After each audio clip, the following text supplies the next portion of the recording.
บ่เห็นไปไหนเนาะต้องมาจังซี่หน่อยนึง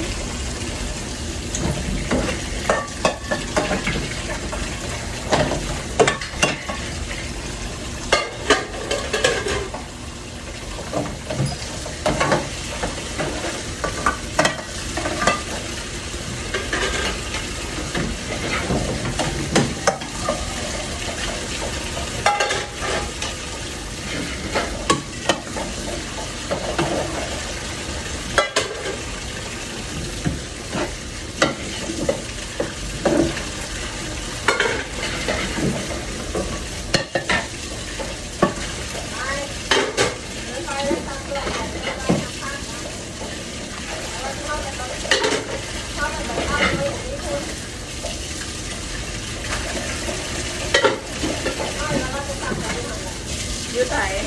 ตัวใส่เนี่ยนั่นแหละกินจ้าเพราะว่าให้แม่ขันเราทำคนสะอาดตลอดเลย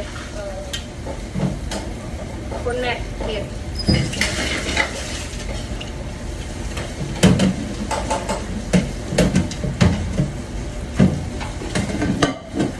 เราเซฟเต่าตลอด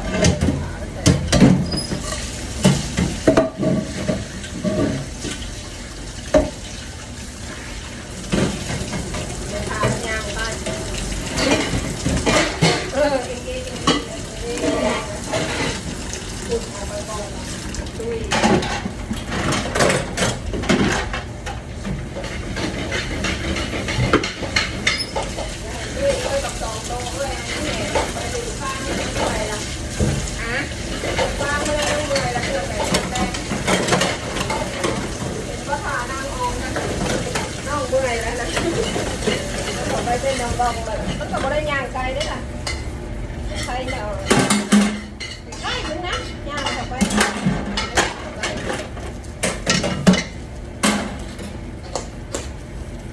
มันรออ้อมเลยออกมาซื้อไอศครีมมากิน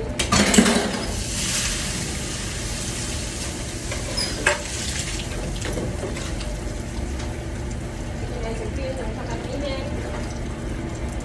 เล่นมือหาแดดกับบุมี่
เรามาซอยไผ่แกมาซอยตัวนี้ซอยได้เยอะนี่มันมีแต่ของก็พัดกับเห็ดเอาไปไทยก่อนแล้วก็จะมีเห็ดพัดไงเร็วกูจะกินแม่มาได้ให้บอกขอสิได้เป็นยังเอ้าเด็กกับไม่ได้มาทำมาเป็นยังการทำมาใส่เล่นเลยเนี่ยฟังแล้วมีกำลังใจคิดไปหน้าเป็นแสน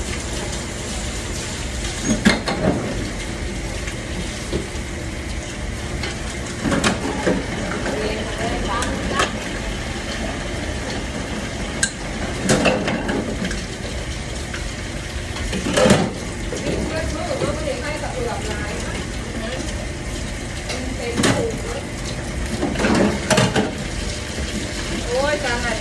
ดูร่างสวยเลย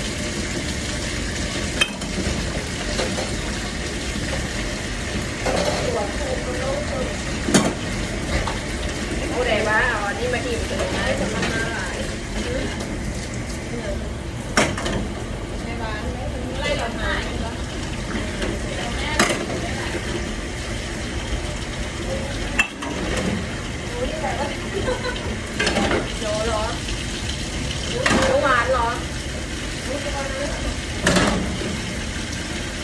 หวานขั้นหวานได้ไปตลาดตลาดที่บอกหวานขั้นหวานได้ไปตลาดขนาดนี้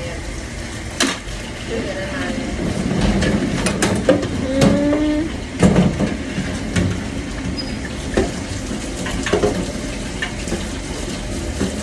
ี่ยตายเมื่อไว้เบิ่ง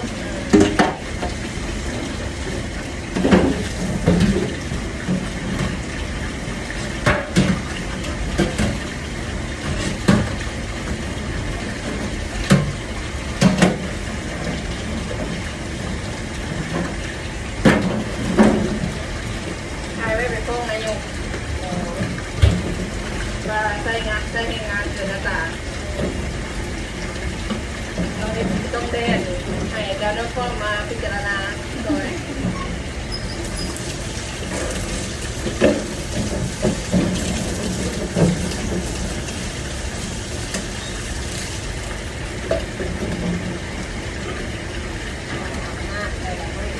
นี่เราบอกอะไรเนี่ยมันบอกว่าเอาเนี่ยอากาศดีอันนั้นทางไหนอากาศดีที่ทางนอกนี่เย็นเลยเนี่ยมาข้างนอกสบายสบายแต่อยู่นานไม่ได้นะพี่ว่ามันออกจะเย็นๆนะแม่บอกใช่ไหมใช่เย็นแน่ก็เย็นแล้วค่ะจ้าเย็นภาษาไทยจ้านะแม่บอกให้เด็กทิ้งภาษาลาวแล้วจะทำจ้ะภาษาลาวนะใครจะทำนะจ๊ะแม่บอกให้ว่าให้เด็กทิ้งด้วยนะฮะแม่ตัวทิ้งแกบอกว่าถ้าว่างแล้วเด็กจะทิ้งให้ด้วยโอ้ยใครจะมาว่างงานผมไปว่าอยู่เขาบอกว่าบอกลูกใครไม่ได้บอกเราสองคนทักคิดว่าหนูมีเวลาว่างเขาไม่รับที่ช่วยสอนไม่ค่อยมีเวลาว่างไม่ว่างเพราะว่าจะมีสมาไม่ว่าขนาดน้ำปั่นยังไม่มีปัญญาปั่นไม่มีปัญญาแต่ที่มีเพราะอะไรนะเพราะว่าพี่ทิ้งงานพี่ไปหาหวานไงใช่สุดๆเลยอ่ะ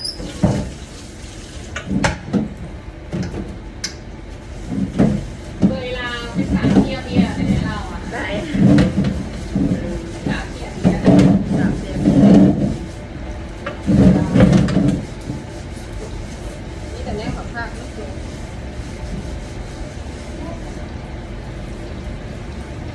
เสียเบียร์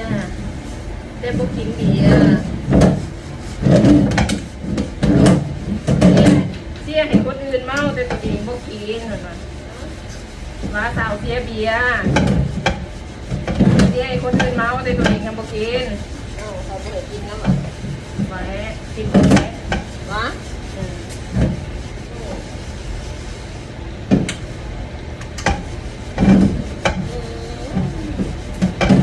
บางทีอาจจะเป็นน้ำบานห้างแต่ว่าธรรมดาแล้วผมสาวเสียเบียร์กินเบียร์มันพอดีเบียร์กับน้ำมันกับเมาก็เลยเนาะน้ำถูกโต๊ะมันมีก้นของเขานะ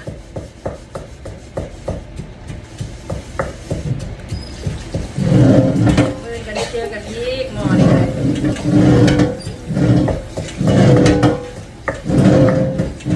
ปล่อยนี่แหละอาบน้ำให้เจ้าได้เลยนะมัน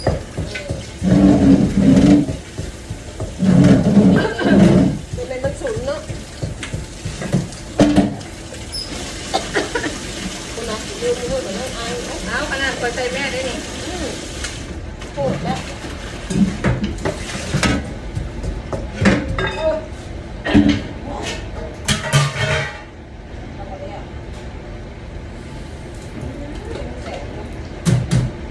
เนี่ยมีดเก็บใส่นิ้วก้อยโอ้ยเดียวนึงเนี่ยแสบ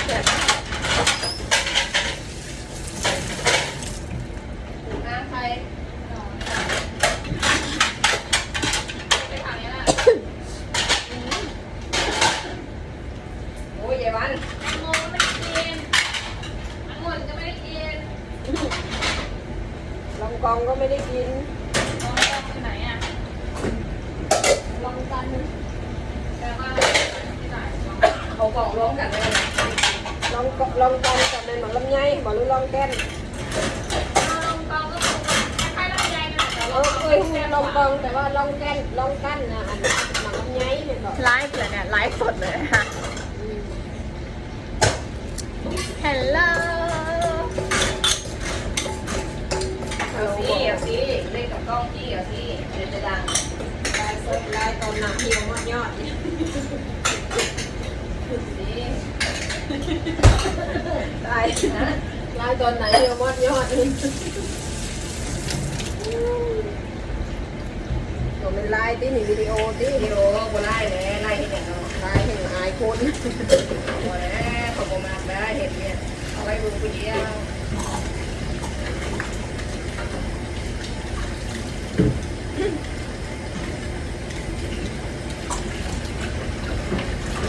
ขูดตรงนั้นน่ะมันไปใส่ละเอาไปนี่กับที่เราเลย ฝากเลยเท้าเอาไว้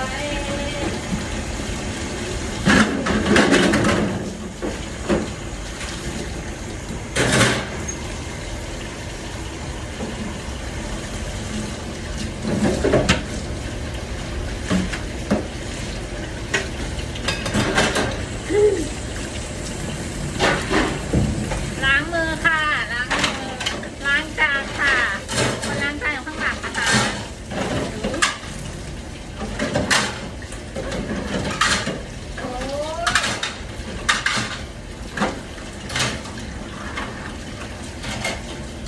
ล้างจานค่ะล้างจานนี่แหละค่ะตรวจได้แต่ละบาทแต่ละบาททำแบบนี้แหละค่ะ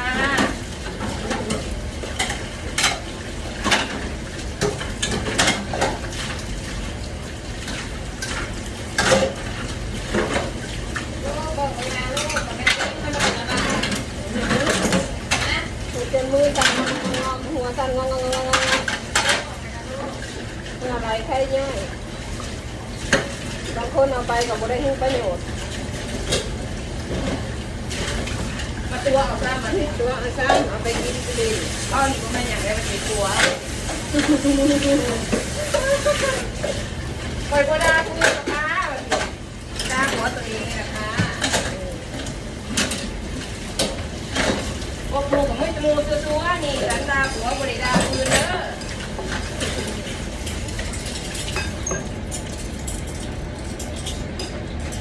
นี่บอกหนูโทรมาว่ะแล้วหรือยังก็เดี๋ยวนี้